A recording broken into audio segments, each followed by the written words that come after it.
Hello everyone, आप सभी का हमारे चैनल पर स्वागत है। आज की इस वीडियो लेक्चर में हम क्लास 11th रसायन विज्ञान वार्षिक परीक्षा 2025 के क्वेश्चन पेपर को देखेंगे कि किस टाइप से जो क्वेश्चन है इसमें पूछे गए हैं और साथ ही सभी प्रश्न के उत्तर के साथ आज इस पेपर को यहाँ पे हम हल करने वाले हैं। सबसे पहले यहाँ पर हम खंड अ में आएंगे तो यहाँ पर 20 बहुविकल्पी प्रश्न पूछा गया है जो कि हमें ओएमआर शीट में यहाँ पे करना है। पहला क्वेश्चन यहाँ पे दे रखा है, कैल्शियम के संयोजी कोष में इलेक्ट्रॉनों की संख्या है। तो कैल्शियम के संयोजी कोष में जो इलेक्ट्रॉनों की संख्या होती है वो 2 होती है। ऑप्शन नंबर क वाला इसका आंसर हो जाएगा। ठीक है, कैल्शियम होता है, इसका परमाणु क्रमांक 20 होता है और इसको हम जब तोड़ते हैं तो ये 2, 8, 8 और 2 होता है, यानी इसके संयोजी कोष में इलेक्ट्रॉनों की संख्या होती है 2।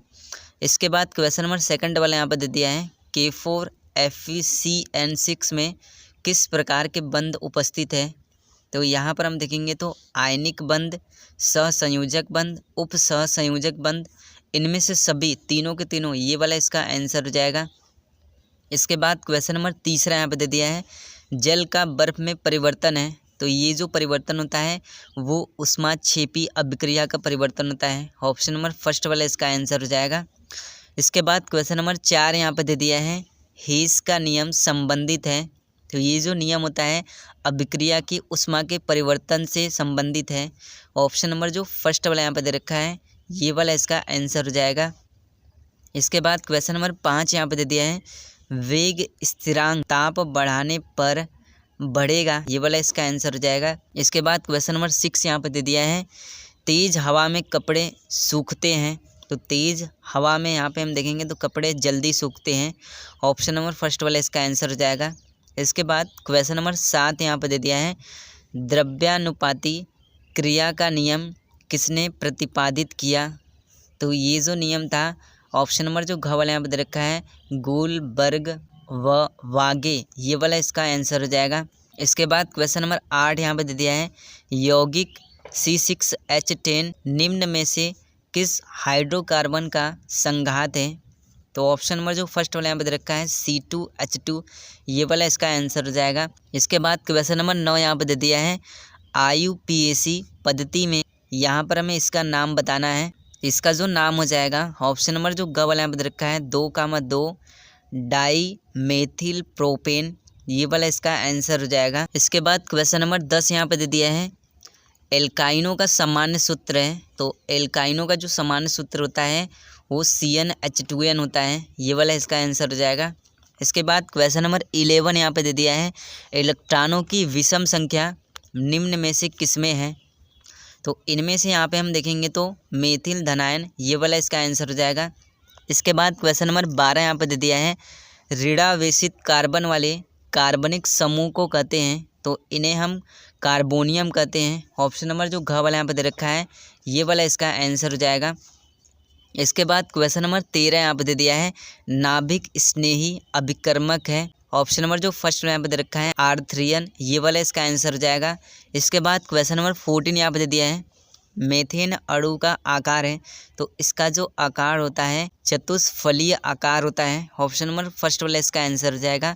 इसके बाद क्वेश्चन नंबर 15 यहाँ पे दे दिया है, वोटर्स अभिक्रिया से नहीं बनता है। तो इससे एथेन बनता है, ब्यूटेन बनता है, हेक्सेन बनता है, मेथेन नहीं बनता है, ये वाला इसका आंसर हो जाएगा। इसके बाद क्वेश्चन नंबर 16 यहाँ पर दे दिया है, एथाइन से एथेन बनाने के लिए उपयुक्त अभिकर्मक है। तो इसमें जो अभिकर्मक होगा वो H2PD उत्प्रेरक, ये वाला इसका आंसर हो जाएगा। इसके बाद क्वेश्चन नंबर 17 यहाँ पर दे दिया है, एसिटिलीन अणु में है। ऑप्शन नंबर जो ग वाला यहाँ पे दे रखा है 3 सिग्मा व 2 पाई बंध, ये वाला इसका आंसर हो जाएगा। इसके बाद क्वेश्चन नंबर 18 यहाँ पे दे दिया है, साधारणतः कौन से कार्बनिक यौगिक एरोमेटिक यौगिक कहलाते हैं। ऑप्शन नंबर जो ग वाला यहाँ पे दे रखा है बेंजीन और उसके व्युत्पन्न, ये वाला इसका आंसर हो जाएगा। इसके बाद क्वेश्चन नंबर 19 यहाँ पे दे दिया है, निम्न अणुओं में से किस अणु में केंद्रीय परमाणु में sp3 संकरण है। तो इनमें यहाँ पे हमें बताना है कि sp3 संकरण किस में है। तो H2O में यहाँ पे होगा। ऑप्शन नंबर ग वाला इसका आंसर हो जाएगा। इसके बाद क्वेश्चन नंबर 20 यहाँ पे दिया है, NO3- आयन के केंद्रीय परमाणु में N का संकरण यानी नाइट्रोजन का संकरण यहाँ से हमसे पूछ रहा है। तो नाइट्रोजन का जो संकरण होगा वो sp2 होगा। ऑप्शन नंबर फर्स्ट वाला इसका आंसर हो जाएगा। इसके बाद खंड ब में आएंगे तो यहाँ पर किन्हीं 7 प्रश्नों का यहाँ पे हमें आंसर देना है। 2-2 नंबर के 7 क्वेश्चन यहाँ पे पूछे गए हैं। पहला क्वेश्चन यहाँ पे दे रखा है, रासायनिक साम्य अवस्था एक गतिशील साम्य है। इस कथन को यहाँ पे हमें स्पष्ट करना है। तो इसका आंसर हम किस तरह से लिखेंगे, रासायनिक साम्य अवस्था आने पर अग्र अभिक्रिया की दर पश्चात अभिक्रिया की दर बराबर हो जाती है, अर्थात अभिक्रिया रुकती नहीं वरन सतत रूप से दोनों ओर गति रहती है। इस तरह से इसका आंसर हो जाएगा। इसके बाद क्वेश्चन नंबर ग यहाँ पे दे दिया है, लसा तैलीय नियम को यहाँ पे हमें समझाना है। तो लसा तैलीय नियम क्या है, लसा तैलीय नियम रासायनिक संतुलन में होने वाले बदलाव की भविष्यवाणी करने का सिद्धांत है। इसके बाद क्वेश्चन नंबर घ यहाँ पे दे दिया है, सिग्मा व पाई बंध को यहाँ पे हमें परिभाषित करना है। तो सबसे पहले सिग्मा बंध क्या होता है, सिग्मा बंध यह सबसे मजबूत सहसंयोजक बंधन होता है। यह अंतर परमाणु अक्ष के साथ परमाणु कक्षकों के सिर पर ओवरलैप होने से बनता है। इसके बाद पाई बंध की परिभाषा हम किस तरह से देंगे, पाई बंध यह सिग्मा बॉन्ड से कमज़ोर होता है। यह अंतर परमाणु अक्ष के ऊपर और नीचे परमाणु कक्षकों के साइड टू साइड ओवरलैप होने से बनता है। इस तरह से इसका आंसर हो जाएगा। इसके बाद क्वेश्चन नंबर अंग यहाँ पे दे दिया है, एंथैल्पी व एंट्रापी से आप क्या समझते हैं। तो सबसे पहले यहाँ पे हम देखेंगे एंथैल्पी। तो एंथैल्पी क्या होता है, एंथैल्पी किसी प्रणाली की कुल ऊर्जा का माप है और एंट्रापी क्या होता है, किसी प्रणाली की अवस्था का माप है। इसके बाद क्वेश्चन नंबर 4 दे दिया है, ऊष्मागतिकी का द्वितीय नियम क्या है यहाँ पे हमें बताना है। तो इसका आंसर क्या हो जाएगा, ऊष्मागतिकी की द्वितीय नियमानुसार किसी पृथक प्रणाली कुल एंट्रापी हमेशा बढ़ती रहती है। इसके बाद क्वेश्चन नंबर 6 दे दिया है, कार्बोनियम आयन को यहाँ पे हमें उदाहरण सहित यहाँ पे बताना है। तो कार्बोनियम आयन क्या होता है, कार्बोनियम आयन एक धनायन है जिसमें कार्बन परमाणु होते हैं। इसका उदाहरण यहाँ पे क्या हो जाएगा, मिथाइल धनायन। इसके बाद क्वेश्चन नंबर 2 में आएंगे तो केवल 7 प्रश्नों का यहाँ पे हमें उत्तर देना है। 21 मार्क्स का यहाँ पे क्वेश्चन पूछा गया है। क्वेश्चन नंबर पहला यहाँ पे दे रखा है, मार्कोनिकॉफ का यहाँ पे हमें नियम समझाना है। तो इसका नियम क्या हो जाएगा, मार्कोनिकॉफ नियम, जब एक असममित अभिकर्मक को एक असममित एल्केन में जोड़ा जाता है तो अभिकर्मक का ऋणायन भाग दोहरे बंधन के उस कार्बन परमाणु से जुड़ जाता है जिसमें हाइड्रोजन परमाणु की संख्या कम होती है। इस तरह से ये इसका नियम होता है। इसके बाद क्वेश्चन नंबर ख यहाँ पे दे दिया है, इलेक्ट्रॉन स्नेही तथा नाभिक स्नेही क्या है यहाँ पे हमें बताना है।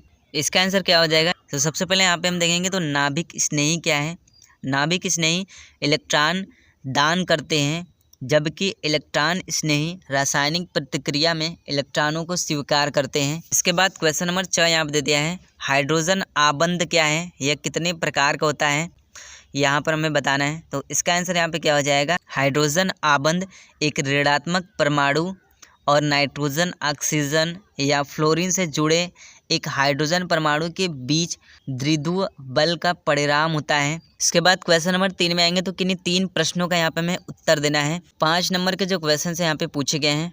पहला क्वेश्चन यहाँ पे दे दिया है, यौगिक की समजातीय श्रेणी किसे कहते हैं, इसकी मुख्य विशेषताएं यहाँ पे हमें बतानी है। तो समजातीय श्रेणी क्या होता है, कार्बनिक यौगिक की एक ऐसी श्रेणी जिसमें सभी सदस्यों के रासायनिक गुण समान होते हैं उसे समजातीय श्रेणी कहते हैं। इसके गुण यहाँ पे क्या हो जाएंगे, इनके सभी सदस्य एक ही प्रकार का क्रियात्मक समूह होता है, इनके सभी सदस्यों के एक समान सूत्र प्रदर्शित किया जा सकता है।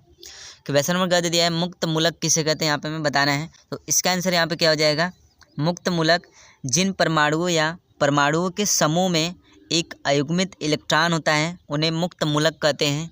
तो इस तरह से क्लास 11th रसायन विज्ञान वार्षिक परीक्षा 2025 के क्वेश्चन पेपर में जो क्वेश्चन है यहाँ पे पूछे गए हैं। वीडियो पसंद आए तो वीडियो को लाइक कर दीजिएगा, साथ ही हमारे चैनल पर नए चैनल को सब्सक्राइब कर दीजिएगा।